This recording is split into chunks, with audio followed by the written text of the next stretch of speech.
사람을 준비시키는 교회라는 제목으로 말씀을 나누겠습니다. 제가 잘 아는 어떤 권사님이 어떤 영화를 추천하면서 꼭 그 영화를 보라고 하시는 것입니다. 그래서 왜 그러시냐 물으니까 자기 아들이 그 영화의 그래픽을 담당했다는 것입니다. 마지막 부분에 영화에 참여한 명단들이 쭉 올라가지 않습니까?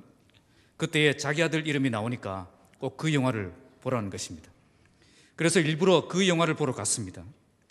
그리고 영화가 끝나고 이제 영화에 참여한 사람들의 이름이 쫙 이렇게 올라가기 시작합니다. 다른 사람들 다 일어나서 나가는데 끝까지 그 이름이 나오나 싶어서 이렇게 기다렸습니다. 그러다가 포기했습니다. 이름을 찾다가 눈이 빠질 것 같아서 그냥 포기하고 말았습니다. 미국 사람들은 이 영화가 끝나도 마지막 자막이 다 올라갈 때까지 일어나지 않는다고 합니다. 그런데 우리나라 사람들은 어떻게 하죠? 이제 자막이 시작되면 뭐가 켜지죠? 불이 켜집니다. 영화관 안 가보셨습니까? 불이 켜지죠. 불을 왜 켜죠? 나가라는 거죠.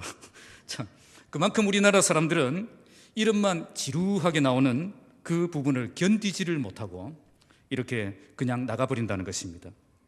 그런데 오늘 본문을 보니까 이름이 정말 길고 지루하게 이렇게 나오고 있습니다.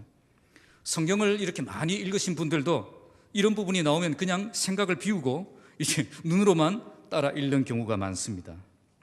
이 말씀에서 어떤 의미를 찾거나 감동을 받거나 도전을 받으면서 읽는다는 것, 그건 정말 목사들도 쉽지 않은 그런 일입니다. 그런데 오늘 본문은 예루살렘 성벽 재건 공사가 끝난 뒤에 가장 무엇을 해야 하는가를 우리에게 잘 보여주는 말씀입니다. 그것은 사람을 준비시키는 일입니다. 느헤미야는 이 완공된 예루살렘 성벽을 든든하게 지킬 수 있는 사람을 세우고 또 예루살렘에 이 회복된 하나님의 사람으로 가득 채우기 위해서 사람들을 준비하고 있다는 것입니다. 아무리 튼튼한 성벽을 세워놓았어도 그 성벽을 지킬 만한 충분한 사람이 없다면 무용지물이 된다는 겁니다. 또한 튼튼한 성벽이 있다고 해도 여기에 하나님의 사람들이 들어와서 하나님을 예배하는 예배 공동체를 이루며 아름다운 하나님의 나라를 보여줄 수가 없다면 그 성벽은 아무 의미가 없는 것입니다. 그래서 이제 예루살렘 성벽 안에는 그 성벽을 지켜낼 사람들이 필요했고 또 그 성 안에서 언약 백성의 정체성을 회복하고 하나님의 백성답게 살아가는 그 하나님의 사람들로 가득 채우는 그것이 필요했다는 것입니다. 이제는 건물이 아니라 사람이 중요해진 것입니다. 그래서 사람을 준비하고 있는 것입니다. 교회도 마찬가지입니다. 교회도 아무리 좋은 건물을 가지고 있어도 참된 하나님의 사람이 그 속에 없다면 그 교회는 곧 무너질 교회입니다. 그래서 교회는 건물보다 사람이 더 중요한 것입니다. 그래서 교회는 사람을 훈련시켜 일꾼으로 세우고 사람을 변화시켜 하나님의 사람으로 세우는 교회가 되어야 되는 것입니다. 오늘 말씀을 통해서 우리 교회가 사람을 세우는 교회가 되어서 훈련된 일꾼들이 넘쳐나고 또 변화된 성도들이 넘쳐나는 그런 교회 되기를 주님의 이름으로 축복합니다. 먼저 1절에서 4절은 예루살렘 방어에 필요한 사람들의 명단이 나옵니다. 자, 1절 함께 읽겠습니다. 성벽이 건축되며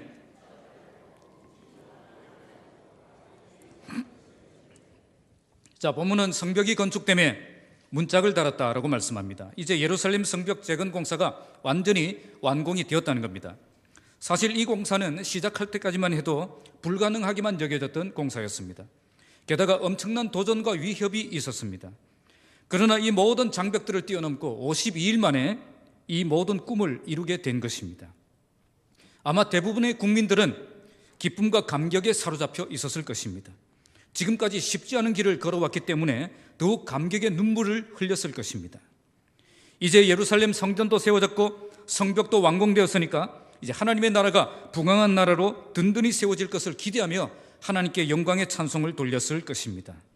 이제 다음 단계는 무엇이겠습니까? 성대한 봉헌식을, 성벽 봉헌식을 준비해서 그동안 수고한 백성들의 마음을 위로하고 다시 한번 결속력을 갖는 그런 시간을 갖는 것이죠. 그런데 느헤미야는 아직 그럴 단계가 아니다라고 생각을 했다는 겁니다. 그는 그것보다 먼저 해야 될 일이 있다라고 생각했던 것입니다.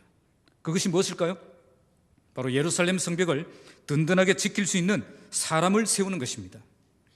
예루살렘 성벽을 세우는 것도 중요하지만 지키는 것은 더 중요한 것입니다. 아무리 튼튼한 성벽을 지어 놓았어도 그 성벽을 지킬 만한 준비된 사람이 없다면 무용지물이 될 수밖에 없기 때문입니다. 그래서 그는 가장 먼저 성벽 봉헌식을 한 것이 아니라 사람을 세우는 일부터 시작한 것입니다. 이제 외형적인 조건은 다 갖추었으니 내면적인 능력을 강하게 만들어야 한다는 겁니다. 그래서 힘들게 세워놓은 이 예루살렘 성벽이 어이없이 다시 무너지는 일이 없도록 강한 예루살렘 성벽을 이렇게 만드는 그 사역을 시작한 것입니다.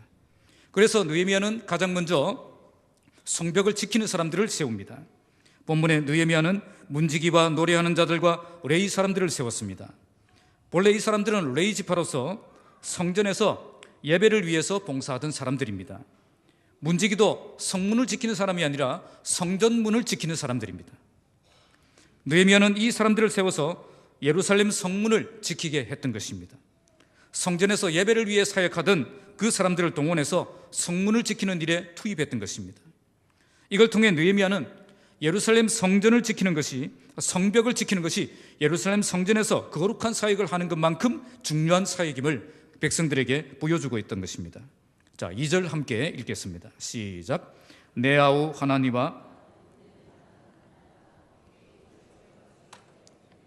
하나냐는 충성스러운 사람이요 하나님을 경외함이 무리 중에서 뛰어난 자라.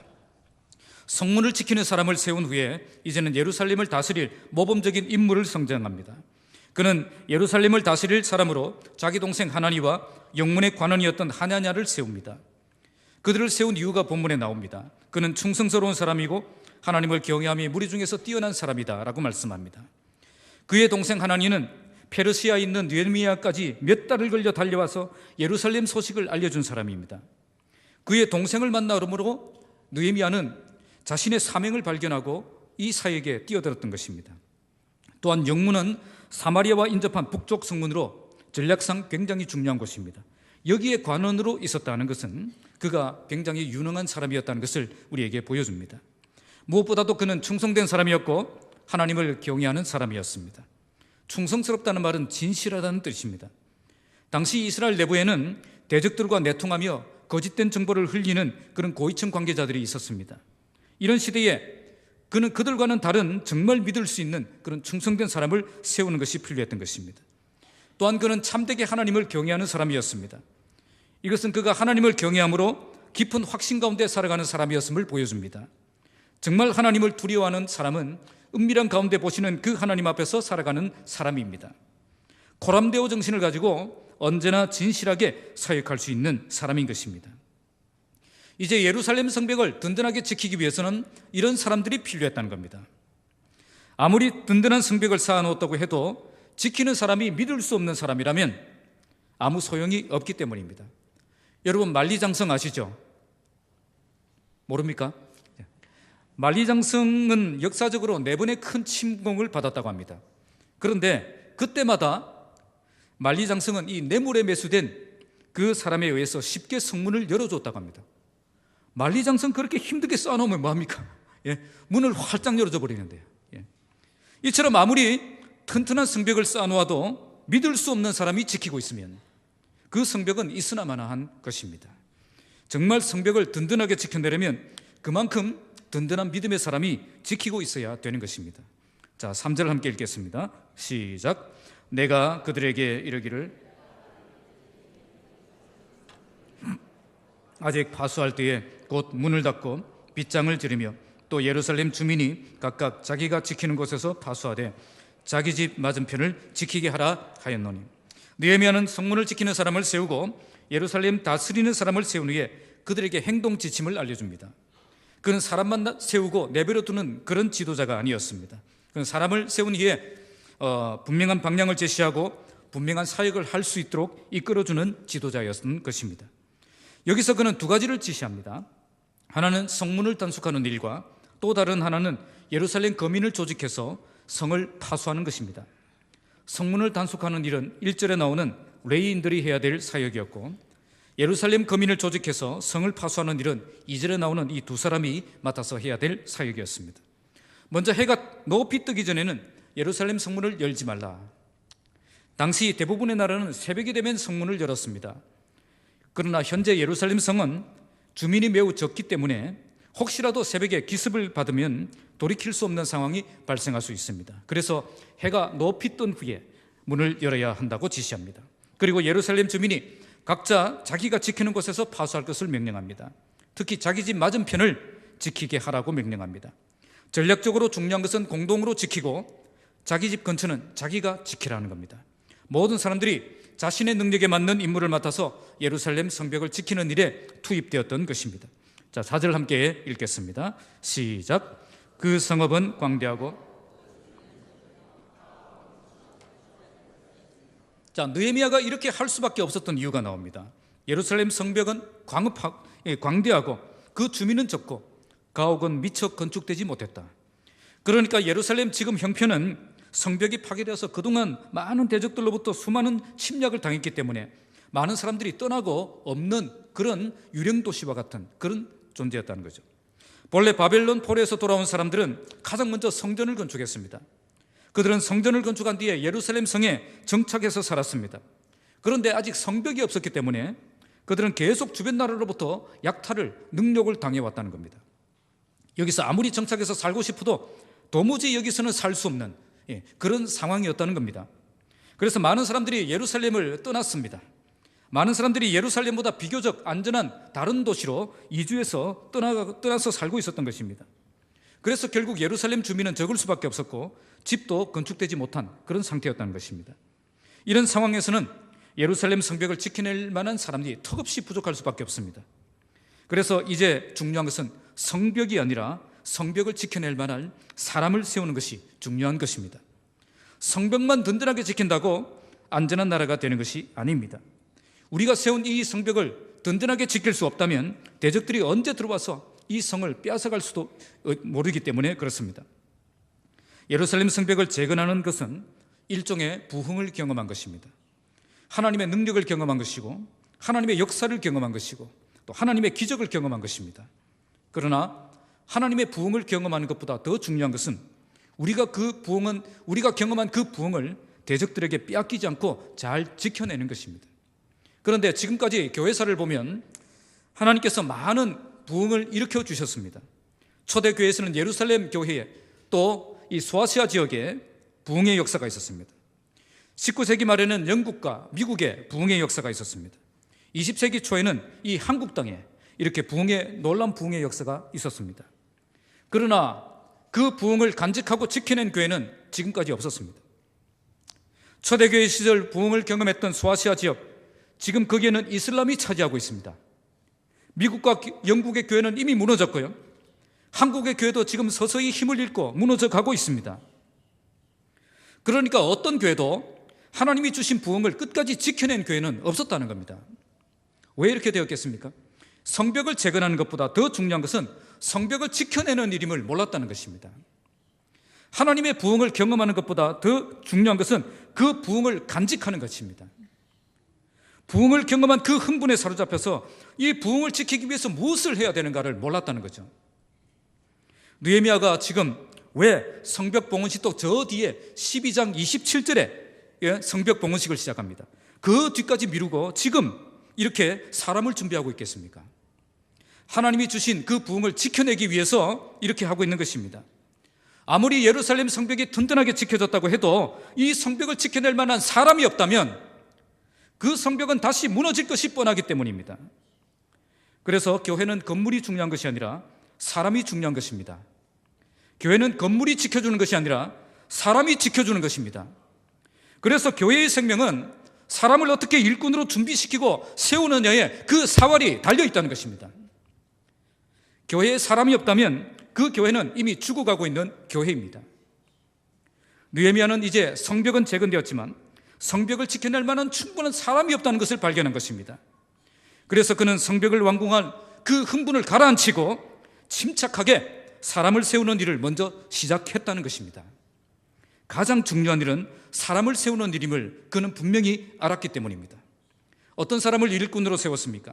먼저 성전에서 봉사하던 레위 사람들을 일꾼으로 세웠습니다. 레위 사람들이 어떤 사람들입니까? 그들은 예배를 아는 사람들입니다. 예배가 무너진 사람은 절대 좋은 일꾼이 될 수 없습니다. 모든 사역은 예배가 기초가 되어야 됩니다. 예배를 통해서 하나님과 아름다운 관계가 세워진 그 사람이 좋은 일꾼이 될 수가 있는 것입니다. 그리고 충성스러운 사람, 하나님을 경외하는 사람을 세웠습니다. 충성스럽게 직분을 감당할 수 있는 사람, 그리고 사람을 두려워하지 않고 하나님을 두려워하는 그 사람을, 그 믿음을 가진 사람을 세웠습니다. 그리고 이런 사람들이 효과적으로 사명을 잘 감당할 수 있도록 느헤미야는 리더십을 발휘해서 그들에게 지침을 제공하고 있습니다. 오늘 우리 교회가 이런 일꾼들을 준비해야 된다는 것입니다. 예배할 줄 아는 사람, 충성스럽게 일할 줄 아는 사람, 하나님을 경외하며 믿음으로 일할 줄 아는 사람, 그런 사람을 훈련하는 교회가 되어야 한다는 것입니다. 그때 하나님이 주신 부흥을 간직하고 지켜내는 교회가 될 수가 있는 것입니다.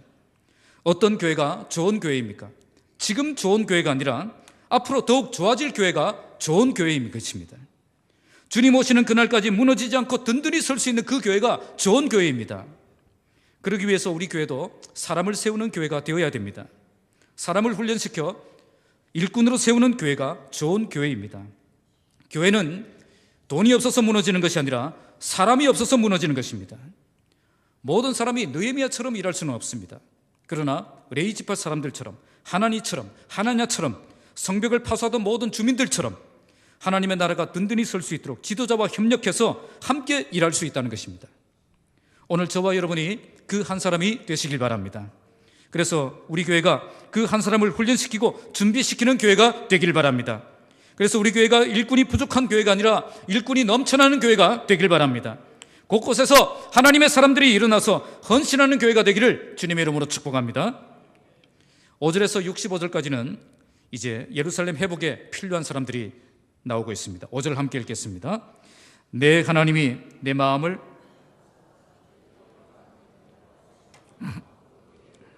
등록하게 하심으로 내가 처음으로 돌아온 자의 계보를 얻었는데 거기에 기록된 것을 보면, 자, 여기에 내 하나님이 내 마음을 감동하게 하셨다. 이것은 느헤미야가 인구조사를 하게 된 이유를 보여줍니다. 그것은 하나님의 감동이었습니다. 하나님의 감동으로 시작했다는 말은 하나님이 그 마음을 움직여서 계획도 세우고 꿈도 가지고 또 일을 시작하게 하셨다는 뜻입니다. 이와 반대로 인구조사를 한 사람이 나옵니다. 누구죠? 다윗입니다.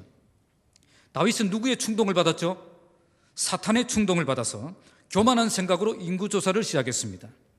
이것 때문에 다윗은 하나님의 징계를 받고 엄청난 시련을 만나는 것을 볼 수가 있습니다. 어떤 일을 하느냐보다 더 중요한 것은 어떤 마음으로 하느냐가 중요한 것입니다. 인구조사 자체가 잘못된 것이 아니라 인구조사를 어떤 마음으로 했느냐 하는 거죠. 우리가 주의 일을 하는 것도 똑같습니다. 그 일을 하는 게 왜 나쁩니까? 어떤 마음으로 했느냐, 그게 중요하다는 거예요. 누가 충동해서 했느냐, 그게 중요하다는 겁니다. 하나님의 감동으로 해야 됩니다. 하나님의 감동으로 해야 그것이 은혜가 되고 역사가 일어나는 것입니다. 그는 하나님의 감동으로 귀족들과 민장들과 백성들을 한자리에 모았습니다. 그리고 모든 사람들로 하여금 그 계보대로 등록하게 했습니다. 그런데 이런 일을 하다 보니까 바벨론 1차 포로 기간 그때에 돌아온 사람들의 그 계보를 얻게 되어집니다. 이걸 통해서 먼저 수십 년 전에 귀환했던 그 사람들이 어떻게 분산되었는지를 파악할 수가 있게 된 것입니다. 자, 6절을 함께 읽겠습니다. 시작. 옛적에 바벨론 왕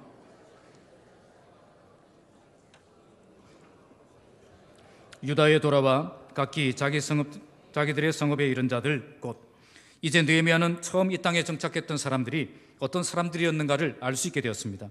이걸 파악하는 것이 왜 중요할까요? 그것은 이제 예루살렘 성이 이전처럼 사람들로 가득한 그런 성으로 회복되어야 되기 때문입니다. 단지 성벽만 멋지게 세우고 그 안에 아무도 살지 않는 유령 도시와 같은 그런 예루살렘이 되면 안 되기 때문입니다. 그래서 그는 이주 정책을 준비합니다.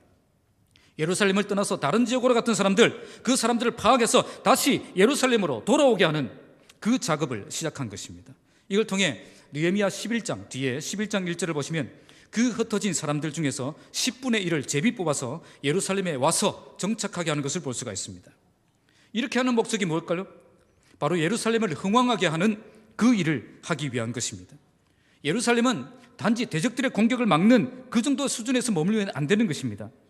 예루살렘은 하나님의 백성들로 가득 차야 되고, 예배하는 소리, 찬송하는 소리 넘쳐나야 되고, 하나님의 그 풍성한 복을 누리는 그 삶을 살아가는 곳으로 변화되어야 되기 때문에 그렇습니다.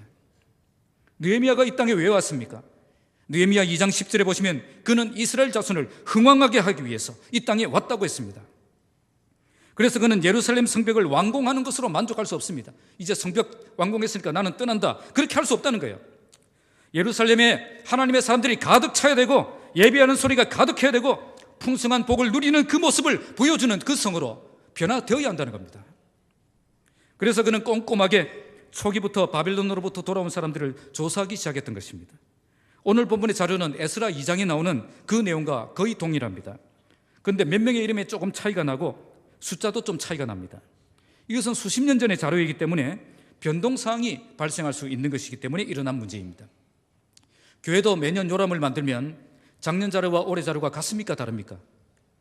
그런데 이미 수십 년 전에 그 요람을 다시 만드는 건데 똑같을 수가 없죠. 그래서 이런 차이점에 너무 이렇게 깊은 관심을 두면 안 됩니다. 느헤미야도 아마 그때의 자료를 참조해서 지금 현실과 비교하면서 더욱 정확한 데이터를 내기 위해서 최선을 다했을 것입니다. 자, 7절 함께 읽겠습니다. 시작. 스룹바벨과 예수아와 나아마니와 모르드게와 빌산과 미스베렉과 비그웨와 느훔과 바하나와 함께 나온 이스라엘 백성의 명수가 이러하니라. 먼저 나오는 사람들은 지도자급에 해당되는 사람들입니다. 그들은 대부분 바벨론에서 남부럽지 않게 살고 있던 사람들입니다. 그러나 그 모든 부귀영화를 포기하고 하나님의 성전을 재건하기 위해서 이 먼 땅으로 달려온 사람들입니다. 하나님의 나라를 위해서 모든 것을 포기한 지도자들입니다. 그들이 처음 예루살렘에 돌아왔을 때 이 땅에 남아있는 것은 아무것도 없었습니다. 그들은 온갖 어려움을 헤쳐나갈 각오를 하고 이 땅에 온 것입니다. 교회에는 이처럼 하나님의 나라를 위해서 아낌없이 포기할 줄 아는 사람들이 필요합니다. 이런 사람들을 통해 하나님의 나라가 든든하게 세워지는 것입니다. 자, 8절 말씀 읽겠습니다. 시작. 바로스 자손이 2172명이요. 자, 8절에서 38절까지는 일반 평민들의 명단이 쭉 나옵니다. 여기 나온 사람들은 어떤 가문인지 알 수 없는 그런 사람들입니다. 그들 대부분은 수십 명이나 수백 명 그리고 수천 명의 가족들로 변했습니다. 분명히 포로로 잡혀갔을 때에는 한 명이었는데 이처럼 많은 자손으로 번성하여 이 땅에 다시 돌아온 것입니다. 이것은 우리에게 무엇을 보여줍니까? 그들은 고난의 때에 절망하지 않고 믿음으로 견뎌내고 번성하는 축복을 누린 사람들입니다. 어려운 환경 속에서 포기하지 않고 하나님의 때를 기다리며 인내로 돌파하는 삶을 살았던 것입니다. 바로 이것이 참된 믿음의 삶이라는 것을 우리에게 보여준 사람들입니다. 이것은 그들의 이름에도 잘 나타납니다. 12절에 어떤 이름이 나오죠? 12절에 엘람, 이 높은 장소라는 뜻입니다. 13절에 사뚜, 사랑스럽다는 뜻입니다. 14절에 삭게, 순결하다는 뜻입니다. 15절에 빈누이, 세움을 받다는 뜻입니다. 17절에 아스갓, 갓은 강하다 뜻입니다. 18절에 아도니감, 하나님이 일어나게 하신다. 19절에 비그웨, 행복하다. 20절에 아딘, 여호와께서 영화롭게 하심. 자, 이런 이름이 포로로 잡혀간 노예 이름에 적합한 이름 같습니까? 그들은 이런 고난 속에서도 믿음의 이름을 부르며 믿음으로 살았던 것입니다. 그들은 말할 수 없는 시련 중에도 하나님이 일어나게 하실 것을 믿었고, 하나님이 나를 사랑하신다는 것을 믿었고, 하나님께서 나를 강하게 하실 것을 믿고 살았던 것입니다. 이런 비참한 현실 속에서도 나는 사랑스러운 사람이고 행복한 사람이고 끝까지 순결하게 살 것을 믿고 살았다는 겁니다. 바로 이것이 참된 소망을 갖고 믿음으로 살아가는 믿음의 사람들의 삶입니다. 이런 믿음이 있었기에 그들은 환경을 뛰어넘는 믿음을 보여주며 끝까지 하나님의 약속을 기다리는 삶을 살 수 있었던 것입니다. 그리고 그 하나님의 약속대로 지금 이 땅에, 하나님의 땅에 다시 돌아와서 하나님의 나라를 건설하는 일에 동참하고 있는 것입니다. 교회 공동체 안에는 이런 믿음의 사람들, 이 고난을 이겨낸 믿음의 사람들이 있어야 됩니다. 고난의 때에 무너지는 사람이 아니라 고난의 때에 더욱 보석과 같은 믿음을 보여주는 사람들이 있어야 됩니다. 이런 사람들이 간증의 주인공이 되는 것입니다. 우리 교회에 이런 간증의 주인공들이 넘쳐나길 바랍니다. 자, 39절 함께 읽겠습니다. 자, 시작. 제사장들은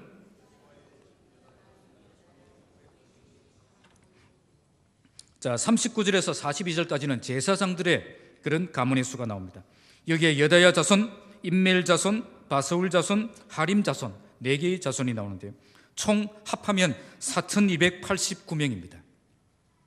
66절에 온 회중의 합계가 몇 명이죠? 42,360명입니다.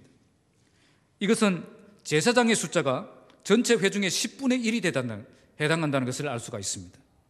그러니까 제사장들이 예루살렘을 회복한다라고 했을 때 그만큼 열정적으로 동참했다는 거죠. 그들은 기회가 주어졌을 때 더 이상 바벨론 땅에 있으려고 하지 않았습니다. 내가 있어야 될 곳은 바벨론이 아니라 성전이 있는 예루살렘 성이라는 것을 알았다는 것입니다. 그들은 바벨론 포로 생활을 하면서 항상 제사장 직분을 회복하기를 열망하며 살았던 사람들입니다. 나에게 어울리는 삶은 세상에서 나의 꿈을 이루며 살아가는 삶이 아니라 성전에서 하나님을 위해서 헌신하는 삶임을 알았던 사람들입니다. 그래서 기회가 주어졌을 때 모든 것을 내려놓고 이렇게 동참했던 것입니다. 하나님은 시대마다 이처럼 헌신된 사람들을 부르시고 하나님의 일을 시작하게 하십니다. 세상에서 나의 꿈을 이루는 것보다 하나님을 위해 사는 것이 복된 삶임을 고백하면서 나의 꿈을 내려놓고 내 인생을 전적으로 하나님께 드리며 나아가는 그 사람들을 일으켜서 하나님의 일을 시작하시는 것입니다. 오늘 하나님의 나라에 이런 헌신된 사람들이 필요합니다. 기회가 주어졌을 때 핑계를 대고 도망가는 사람들이 아니라 더욱 적극적으로 동참하는 사람들이 필요한 것입니다. 세상에서 낙을 누리는 것보다 하나님의 나라에서 고난받는 삶을 선택하며 이 길이 가장 복된 길임을 고백하며 나아가는 그 사람들이 필요하다는 것입니다. 자, 43절 보겠습니다. 자, 시작. 레위 사람들은 호두야 자손 곧 예수와 자, 43절에서 45절은 레위 사람들의 명단이 나오는데요. 여기 레위 사람들과 노래하는 자들, 성전 문지기들이 나옵니다. 여기 노래하는 자들, 성전 문지기들도 레위 사람들이긴 한데 다윗 시대 이후부터는 성전에서 제사장의 사역을 돕는 일은 엄격하게 구분되어서 레위 사람들만 맡아서 감당했습니다. 그런데 이렇게 성전 제사를 지원하는 사람들이 고작 몇 명이 왔죠? 43절에 몇 명이 왔죠? 74명이 왔습니다. 자, 이렇게 되면 예배가 많은 지장을 차질을 빚어줄 수밖에 없습니다. 헌신해야 될 사람이 헌신하지 않은 거죠. 자, 그 땅에서 레위 사람들이 이렇게 하나님의 성전을 건축하러 간다라고 했을 때 안 왔다는 겁니다. 74명밖에 안 왔다는 거예요. 하나님이 주신 직분이 있는데 그 직분에 맞는 헌신된 삶을 살지 않은 것입니다. 오늘도 교회 안에는 직분은 맡았는데 그 직분에 맞는 그런 헌신된 삶을 살지 않는 사람들이 많습니다. 귀중한 직분을 주셨는데 헌신해야 될 그 자리에는 들어가지 않는 겁니다. 나에게 소중한 직분이 있다면 그만큼 내 자리를 찾아내고 충성스럽게 감당하는 삶을 살아야 되는 것입니다. 그때의 교회에 참된 부흥의 역사가 일어나는 것입니다. 자, 46절 읽겠습니다. 자, 시작. 느디님 사람들은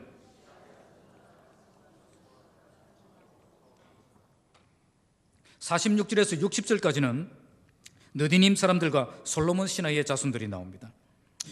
느디님 사람들이 누구냐? 이 사람들은 여호수아 시대에 가나안 땅 정복 정도인데 이 항복하고 나온 그런 기브온 족속이 있습니다.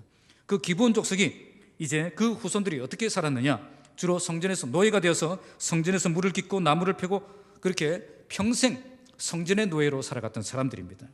또 57절에 솔로몬의 신하의 자손들, 이 사람들이 누구냐 하면 솔로몬 시대에 왕궁을 건축할 때에 징집한 이방 족속의 사람들을 말합니다.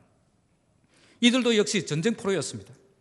이들은 사회적 신분으로 볼 때는 아주 비천한 신분이었고 어떤 면에서는 이렇게 사회 불만 세력으로 이렇게 존재할 수 있는 그런 사람들이었습니다. 이런 사람들도 바벨론으로 다 끌려갔습니다. 당시 바벨론 포로로 끌려갔던 모든 이스라엘 백성들은 다 뭐였죠? 노예였습니다. 그러면 노예로 살았던 사람들도 노예가 되고 귀족으로 살았던 사람들도 끌려가서 노예가 되는 거예요. 그러면 이제 뭐예요? 니 한 주먹 내 한 주먹 이제 다 똑같은 주먹이 된 겁니다. 그래서 이제는 이스라엘 사람들이나 이 사람들이나 똑같은 거예요. 똑같은 조건이 된 겁니다. 그래서 그들은 오히려 어디의 삶이 더 편할까요? 바벨론에서의 삶이 더 편한 겁니다. 여기에서는 노예인데 거기에서는 다 같이 노예니까 이제 뭐 별반 다를 바가 없는 거죠. 그리고 바벨론 이주 정책에서는 어느 정도 자신의 그런 어떤 인생을 계획하고 살 수 있도록 배려를 해주었기 때문에 얼마든지 거기에서 사업을 하고 번성할 수 있었습니다. 그럼에도 불구하고 그들은 다시 돌아와서 성전에서 노예 생활을 시작했다는 겁니다. 이제는 더 이상 노예로 살 필요가 없는데 다시 노예 생활로 복귀했다는 거예요. 왜 그랬을까요? 그들은 세상에서 낙을 누리는 것보다 내 하나님 성전에서 문지기로 있는 것이 얼마나 복된 삶인가를 알았기 때문입니다. 제가 미국의 휴스턴 서울교회에 이렇게 갔을 때에 그때 그 교회의 사무장으로 일하시는 집사님을 만났습니다. 그분이 모든 것을 안내하고 이렇게 오리엔테이션을 해주셨는데 이분이 전직이 무엇이냐면 미국의 부사장이었습니다. 그러니까 월마트의 부사장이었습니다. 그래서 고액 연봉을 받으며 얼마든지 부유한 삶을 살 수가 있었습니다. 그런데 그는 하나님의 나라의 보물을 발견했습니다. 그래서 부사장 자리 내려놓고 그 박봉을 받으며 교회 사무장의 그런 직분을 감당하고 있는 것입니다. 여기에 헌신하고 있는 거죠. 그러면서 부사장으로 있었던 그때보다 지금이 훨씬 더 행복하다고 고백하고 있는 것입니다. 이 세상의 부요함보다, 이 세상의 좋은 친구들보다, 나의 꿈을 이루는 것보다 더 귀한 분, 필요한 모든 것을 다 얻고 내가 원하는 삶을 사는 것보다, 어느 누구의 그 사랑보다 귀한 분.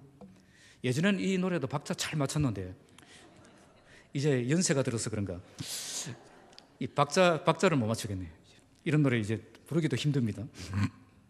하나님의 교회 안에는 이처럼 이 세상의 부유함보다, 이 세상의 좋은 친구들보다, 나의 꿈을 이루는 것보다 우리 주님이 더 좋다. 필요한 모든 것을 다 얻고 내가 원하는 삶을 사는 것보다, 어느 누구의 그 사랑보다 우리 주님이 소중한 분이다라고 고백하는 거예요. 그러니까 하나님의 교회 안에는 이 세상에서 얼마든지 부유한 삶을 살 수 있지만 그 모든 것 포기하고 하나님의 종이 되어서 헌신하는 사람들이 있다는 겁니다. 이런 사람들을 통해 하나님이 일하시고 회복의 역사를 시작하시는 것입니다. 오늘 우리 교회 안에도 이처럼 참된 가치를 알고 헌신하는 하나님의 사람들이 일어나길 바랍니다. 61절 함께 읽겠습니다. 61절 시작. 델멜라와 델하르사와 그룹과 앗돈과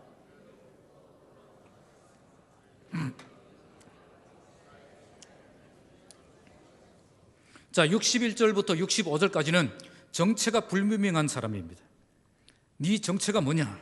이런 사람들이 어디에 속했는지 알 수 없는 그런 사람들, 이스라엘 민족이지 아닌지 확인할 방법이 없는 사람들입니다.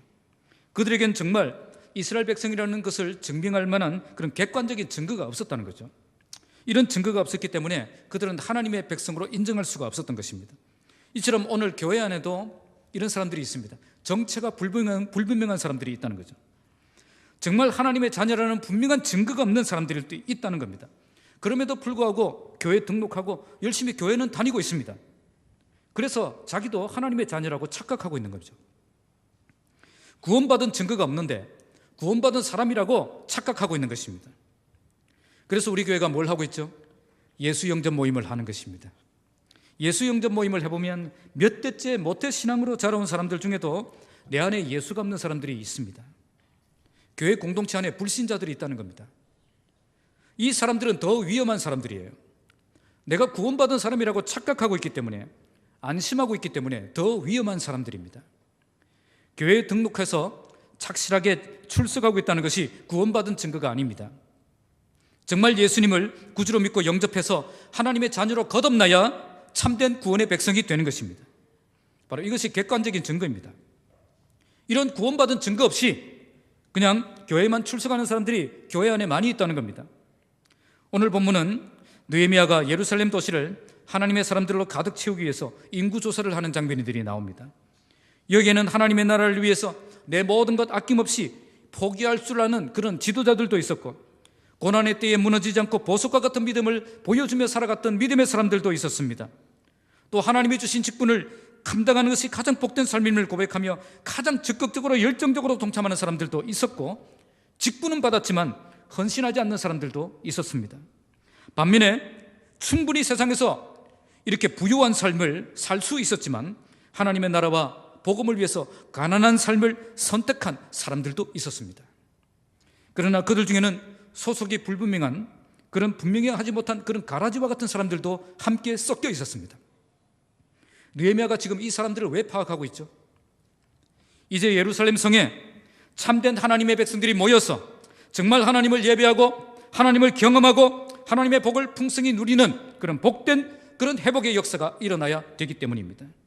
예루살렘 성벽이 아무리 튼튼하게 지어졌어도 그 안에 하나님의 백성들이 모여서 참된 하나님의 나라 공동체를 이루지 못한다면 아무 의미가 없다는 것입니다. 지금까지 고생하면서 이 성벽을 세운 것은 이제 예루살렘 성이 이전의 그 영광, 하나님을 예배하는 하나님의 백성, 그 공동체성을 회복하기 위한 것에 있었던 것입니다. 오늘 느헤미야가 조사한 백성들의 모습은 지금 현재 우리 교회 공동체의 모습을 그대로 보여줍니다. 교회 공동체 안에는 이처럼 헌신된 지도자 그룹이 있고, 고난을 이겨낸 믿음의 사람들도 있고요, 직분에 충실한 사람들도 있고, 또 직분에 게으른 사람들도 있고요, 또 참된 구원의 길을 발견하지 못한 정체가 불분명한 그런 사람들도 함께 섞여 있습니다. 어중간한 사람들이. 오늘 우리 교회 공동체 안에도 정말 아름다운 믿음의 삶을 살아가는 사람들도 있고, 악하고 게으른 삶을 살아가는 사람들도 있고요, 아예 믿음의 길을 시작도 못한 사람들도 있다는 겁니다. 교회는 모든 성도들의 영적 상태를 정확하게 파악해서 그들을 바른 신앙으로 이끌어주는, 세우는 그 일을 잘 감당해야 되는 것입니다. 느헤미야는 이렇게 파악만 하고 끝냈을까요? 그렇지 않습니다. 자, 8장부터 보시면 그는 이제부터 하나님의 백성, 그런 공동체의 그런 공동체성을 회복하는 그 사역을 시작합니다. 8장에는 말씀의 능력을 경험하게 하고요, 그리고 9장에는 회개운동을 일으키고, 그리고 10장에는 언약갱신, 그들로 하여금 결단하게 만들고 언약 백성의 정체성을 회복하는 그 운동을 한 단계씩 시작하고 있는 것입니다. 말씀을 듣는 자리에 나아가게 하고, 그리고 회개하는 자리에 서게 하고, 그리고 결단의 자리에 나아가게 하는 것입니다. 그렇게 함으로 모든 백성들이 참된 하나님의 백성의 정체성을 회복하도록 사역을 시작했던 것입니다. 이걸 통해 외형적인 예루살렘 성벽만 튼튼하게 세운 것이 아니라 내면적인 예루살렘 성벽도 든든하게 세우는 일을 하고 있는 것입니다. 하나님은 외형적인 건물보다 사람을 더 중요하게 생각하십니다. 그 교회가 어떤 건물을 가지고 있느냐, 이것보다 그 교회에 어떤 사람이 있느냐, 그것을 더 중요하게 생각하신다는 겁니다. 오늘 우리 교회에는 어떤 사람들이 모여 있을까요? 정말 하나님이 인정하시는 믿음의 사람들이 함께 모인 그런 공동체가 되어야 될 것입니다. 그러기 위해서 우리 교회도 말씀의 역사가 일어나야 됩니다. 하나님의 말씀을 듣고 살아나는 역사가 일어나야 됩니다. 그리고 회개의 역사가 일어나야 됩니다. 모든 죄를 버리고 온전히 하나님께로 돌아가는 역사가 일어나야 됩니다. 마지막으로 결단하고 모든 삶이 변화되는 역사가 일어나야 되는 것입니다. 이런 회복의 역사가 일어날 때 진정한 부흥이 시작되고, 교회가 세상을 향해 아름다운 하나님의 나라를 보여줄 수 있는 그런 공동체가 될 수가 있는 것입니다. 세상은 교회 건물만 보는 것이 아니라 그 교회 안에 있는 사람을 보고 있습니다. 우리 교회가 사람이 변화되어서 세상에 참된 교회, 몸된 공동체를 보여주는 그런 아름다운 믿음의 공동체가 되기를 주님의 이름으로 축복합니다. 마지막으로 66절에서 마지막 절까지는 예루살렘 회복에 헌신한 사람들이 나오고 있습니다. 70절, 71절을 같이 읽겠습니다. 70절, 71절 시작. 어떤 족장들은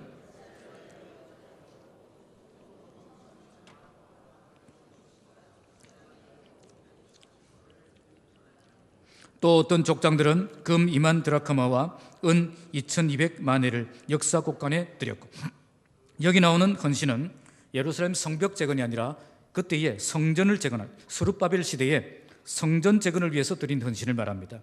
느헤미야는 그들의 헌신을 성경에 다시 기록합니다. 먼저 족장들과 총독들의 헌신을 기록하고 있습니다. 이들의 헌신은 거의 천문학적인 숫자인데요, 먼저 총독은 금 1000드라크마를 헌신했는데 이 돈으로 따지면 2240돈입니다. 별로 그 정도는 다 집에 가지고 계시죠. 지금 시세로 따지면 3억 7,500만 원 정도가 됩니다. 어떤 족장들은 금 2만 드라크마라고 했는데 조금 전에 그것보다 20배입니다. 자, 얼마죠? 75억 정도가 됩니다. 이것뿐 아니라 많은 대접들, 제사장의 의복까지 헌신했습니다. 그런데 동일한 내용을 기록하고 있는 에스라에는 그들의 헌신을 기쁘게 드린 헌신이었다라고 설명합니다.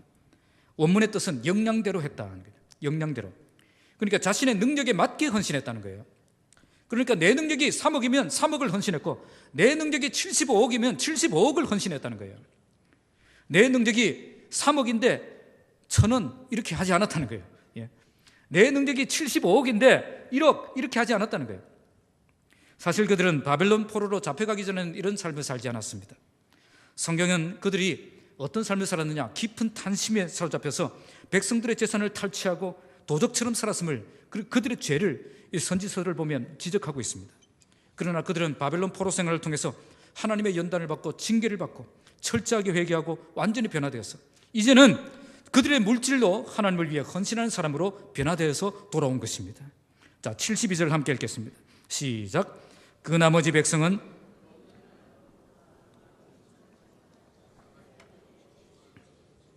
느헤미야는 이제 그 나머지 백성들이 드린 헌신을 기록하고 있습니다. 그 나머지 백성들도 이렇게 하나님께 드릴 만한 상황이 아니었습니다. 그러나 그들은 정말 어려운 환경 속에서도 헌신된 마음으로 동참했던 것입니다. 그래서 이처럼 엄청난 물질이 모여서 성전을 재건하는 일에 큰 힘이 될 수가 있었던 것입니다. 여기서 하나님의 나라가 어떻게 세워지는가를 우리에게 보여줍니다. 그것은 사람들의 헌신을 통해서 이루어진다는 거예요. 하나님은 절대 이상주의자가 아닙니다. 하나님은 물질과 전혀 상관없이 영적인 축복만 주시고 영적인 헌신만 요구하는 그런 분이 아니라는 겁니다. 어떤 사람들은 신앙을 이상주의적으로만 생각을 해서 물질적인 이야기만 나오면 수준이 떨어지는 이야기다, 그렇게 생각하는 사람들이 있습니다. 그래서 그들은 물질적인 필요를 위해서 기도하는 것은 별로 안 좋게 생각합니다. 오직 영적인 은혜만 구하고 실제적인 필요를 위해서 기도하는 것은 잘못된 신앙이다, 그렇게 생각하는 사람들이 있다는 거죠. 그러나 성경은 내 물질이 있는 곳에 내 마음이 있다고 말씀합니다. 이것은 우리의 물질이 들어지는 만큼 우리의 마음도 들어지고 있다는 것을 보여주는 겁니다. 하나님은 우리의 마음만 들여 헌신하기를 원하시는 것이 아니라 우리의 물질도 함께 드리기를 원하신다는 겁니다. 여기서 중요한 것은 액수가 아닙니다. 얼마를 드렸느냐, 그것보다도 얼마나 최선을 다했느냐, 그것을 보신다는 거예요. 오늘 족장들과 총독들은 자기 역량대로 최선을 다해 드렸습니다. 백성들도 없는데 없는 만큼 최선을 다했습니다. 있으면 있는 대로 헌신하고 없으면 없는 대로 헌신했다는 거예요. 그런데 어떤 사람들은 많은 물질을 은혜로 받았음에도 불구하고 일반 사람들 수준으로 헌신하는 사람들이 있습니다. 또 어떤 사람들은 내가 받은 물질이 너무 적기 때문에, 없기 때문에 나는 아무것도 할 수 없다라고 아예 손을 내려놓은 사람들도 있습니다. 두 사람 모두 잘못된 물질관을 가지고 있는 것입니다. 하나님이 나에게 물질을 주셨다면 그것은 많이 헌신하라고 주신 물질입니다. 하나님이 나에게 적은 물질을 주셨다면 믿음으로 헌신할 기회를 주신 겁니다. 여기에 합격을 해야 됩니다. 그래서 나에게 물질이 많든 적든 하나님께 헌신할 기회를 붙잡고 정말 하나님 앞에 쓰임받는 삶을 살 수 있어야 되는 것입니다. 하나님의 나라는 절대 맨손으로 세워지지 않습니다. 하나님은 우리 각자에게 필요한 은사와 능력을 부어주셨습니다. 그 능력에 맞게 헌신할 때에 우리에게 참된 축복이 있는 것입니다. 모든 사람들이 나에게 주신 능력대로 믿음으로 헌신할 때에 하나님의 나라가 더욱 강하게 세워질 수가 있는 것입니다. 오늘 우리 모든 성도들에게 믿음을 주셔서 물질 때문에 시험 들고 연약해지지 않고 더욱 헌신된 삶을 살아서 이처럼 하나님이 인정하시는 복된 믿음의 사람들이 다 되시기를 주님의 이름으로 축복합니다. 말씀을 맺겠습니다. 오늘 본문은 좋은 교회가 어떤 교회인가를 우리에게 보여줍니다. 그것은 첫째로 사람을 훈련시켜서 헌신된 일꾼으로 세우는 교회이고요, 둘째로 사람을 변화시켜서 참된 성도, 하나님의 가족 공동체를 세우는 교회이고, 마지막으로 모든 성도들이 각자에게 주신 능력을 따라서 최선을 다해 믿음으로 헌신하는 교회입니다. 교회는 건물이 좋아야 좋은 교회가 되는 것이 아닙니다. 교회는 힘이 있어야 위대한 일을 감당하는 것도 아닙니다. 교회는 사람이 있어야 좋은 교회가 되는 것입니다. 사람이 훈련되는 교회, 사람이 변화되는 교회, 사람이 헌신하는 교회, 그 교회가 살아있는 교회이고 위대한 역사를 이루는 교회가 될 수가 있는 것입니다. 오늘 우리 교회가 하나님의 사람이 만들어지는 그런 교회가 되기를 바랍니다. 그래서 훈련된 사람들이 곳곳에 세워져서 충실하게 맡은 사명을 감당하며 변화된 사람들이 함께 모여서 아름다운 하나님의 나라 가족 공동체를 보여주고 모든 성도들이 각자 받은 능력대로 즐거이 헌신하는 그런 교회가 되기를 주님의 이름으로 축복합니다. 기도하겠습니다. 아버지 하나님,